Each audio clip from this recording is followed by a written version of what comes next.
Good morning. So, our question this morning, looking trending issue about this activist justice strike. So, what step are you taking to secure his unconditional release? Well, there's been a series of steps. One was to identify who kidnapped him. And we found out it was Nigerian army, despite their denial and efforts to deflect from that criminal act. After we were done with that and they didn't respond, we traced his car to their compound and found out he's been badly maltreated and tortured. So eventually they collaborated with their friends in the DSS, transferred him, I think, 2 nights ago to the DSS. And upon realizing that there will be a protest today, the DSS then presented him to his lawyers yesterday as a proof of life. We heard that they plan to bring him to court this morning. But the question is to try him for what exactly? So we have asked them to release him unconditionally. There's going to be a protest this morning ahead at the defense headquarters or the defense house. And the protest will then move to the DSS because these are co-conspirators in the criminal kidnapping of a whistleblower.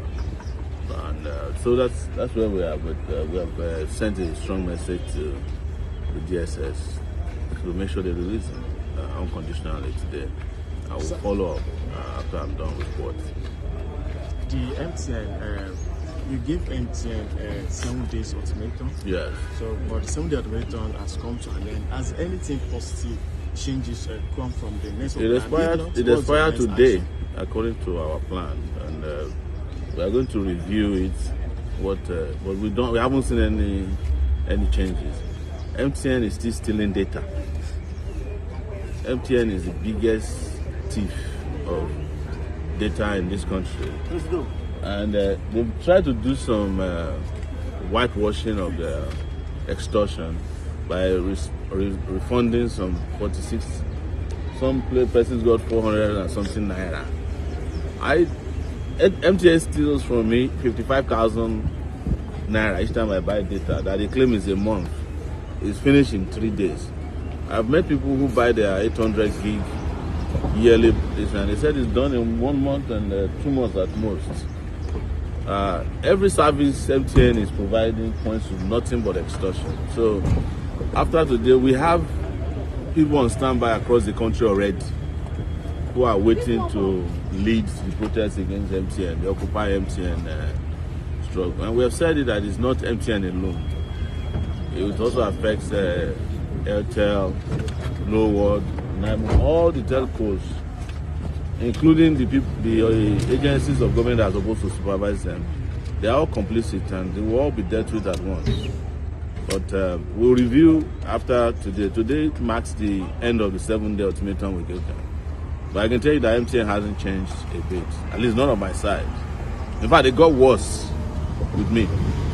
I don't know, maybe they were targeting me in particular, but I kept buying data from them and they kept stealing the data. In buying data, I wanted to monitor whether they've changed. They have not changed a bit. So, yesterday, this social media influencer, very dark man, call you out again and undermine your political structure. He said you can never be a Nigerian president. So how do you respond to that assessment of your political prospects? I have told you guys that I will not engage in banters with him anymore. It's not necessary. I have never done that and I will not do that. And I know you need it for content, but I've told you my goal in that particular struggle was to get Billord out. Billord is out. And that's it. But Billord spent 20 days in jail prison because of... No. Billord was out because of me. Billord would still have been in prison now if he hadn't intervened. Because the judge would have come here and asked them to move for bail on the 27th. Billord said it himself. And the police would have taken another date. Or if the judge recused herself, That means they have to go and find another judge to grant him bail.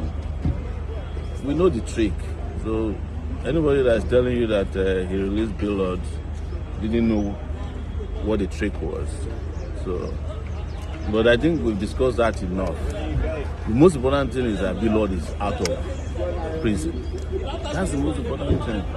And he can go back and live his life away from police repression. Are you getting my point? So Peter Obi has formed an alliance with Kwankwaso. It's surprising that they moved from ADC to now NDC. So your own view on that, do you see it as a desperation attempt to become the president? I have spoken to Peter Obi's matter each time I met you guys. Peter Obi is a drifter who moves from a pathetic one at that, who moves from one political party or platform to the other in search of an intention to take advantage of whomever he is with. He doesn't want to compete for the primaries in those parties that he went to. This will probably be his fifth party, right? From ABGA, from PDP to ABGA, from ABGA back to PDP, then Labour Party, and then ADC, now NDC. There are only 21 political parties left. Between now and the end of the primary season, maybe Peter Obi would have moved to all of them, except of course our party AAC, because we have made it very clear that we don't have anything in common. So, but in saying that, he's entitled to move as many times as he wants. But this speaks to what we've always told you, that the man has nothing to offer, just as his senior brothers. In fact, they were celebrating yesterday. I saw one of their tweets where they said that Sowore was complaining about us that we are with structure of criminality. We have finally left structure of criminality, or we have moved to another structure of smaller criminality. So good luck to him. But again, this speaks to the opportunism about his political life that we always told you about. In the Nigeria Palace, this is what they say, that Olosho don't change location again. So looking at 2027 general election, so do you think there's need for Nigeria to rely on INEC? Nigerians have to rely on themselves to liberate themselves. INEC was designed by Nigerian state to choose or assign votes to whomever it favors. But Nigerians can decide that they want a leader that is elected by them, and INEC will become helpless in that regard. INEC is an official agency of the government. The president of Nigeria appoints the chairman of INEC. So INEC does the bidding of the person who appoints their workers and their leaders. So to expect such a political group to be independent is asking for too much. And yes. So how will you describe the action of the state government over the recent detention of activists? Kogi State is one of the worst states in this country, and I would say one of the most unfortunate states, governed by some of the most irresponsible human beings that have ever participated in politics. It's just sad that a state moves from pan to fire every day. Last time it was Yaya Bello, who himself is undergoing criminal trial here, and how's everything? Good morning. So, and then followed by Ododo, who is just a flower boy to Yaya Bello. They're all doing the same thing. But we have intervened, and the young man will be arraigned before the magistrate court, even though the magistrate has no jurisdiction over the matter. But that's how they do. I heard they got a court order to detain him. But today they are going to be forced to present him in court and charge him for what they claim the offense he committed. And we have lawyers on standby to get him bailed out, and that will be the end of the case, hopefully. But we know they have their plans. They always ambush. They always use judges and magistrates to ambush people and violate their rights. We're keeping an eye on them. There's no hiding place for Odudu or Yaya Bello. It's Yaya Bello that his trial should end so that he can go back to the inside with Black Maria. Are you also going to intervene on this matter of this recent happening whereby 3 people were arrested for publishing falsely on Nigerian business mogul Tony Elumelu? Yes, I've already intervened. I will tell the police is our problem in this country. How can you go and arrest people because they claim that Elumelu is engaging in divorce? How's that a criminal offense? If Elumelu's my marriage is still intact, you should just issue a statement to say me and my wife are still together. It's as simple as that. But they always love to use their position to oppress people, and we hate it. So the intervention has already commenced. We've asked lawyers and also contacted the police that the police force must be sanitized to the point that it doesn't intervene in rubbish. Nigeria police has become useless. The Nigeria police, their DSS friends, all of them are all doing foolish things every time. Things that should not concern them and things that should be of ultimate importance. So they don't get involved.